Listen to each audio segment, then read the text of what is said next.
The opening session will begin now. Thank you. Leaders of the developed, rich nations arriving at the annual UN Climate Summit where they are under pressure.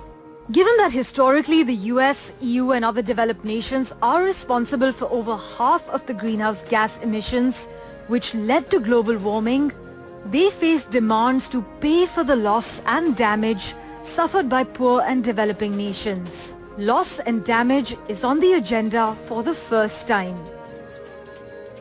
Specifically, it's time for an historic pact between the developed and the emerging economies. A pact in which developed countries deliver at the commitment made in Paris and make an additional effort to reduce emissions in line with the 1.5-degree goal. And a pact in which wealthier countries provide financial and technical assistance.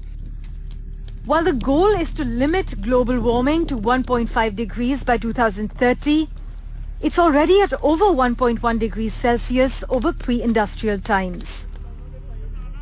It is estimated that at 1.5 degrees, small island states like the Maldives will start to submerge.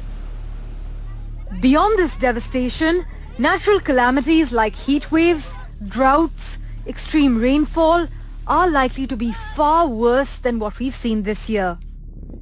Temperatures are set to rise as much as 2.8 degrees Celsius by the end of the century with the current policies in place. In India alone, there have been lower crop yields, earlier and longer heat waves, as well as extreme rainfall. Yet, leaders of India and China, two of the top 3 global polluters, are not attending the summit. And what we expect to happen in Sharm el-Sheikh is to agree on a new stream of finance to address loss and damage, the way scale and intensity of disasters are increasing. It doesn't end here. Globally, record high temperatures in Europe and rivers drying up across the northern hemisphere are cause of major concern. The rich nations have resisted even accepting their role in loss and damages, let alone financing it.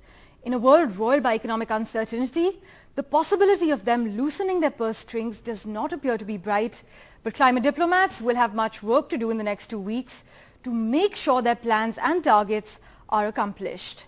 Parmeshwar Bava for NDTV.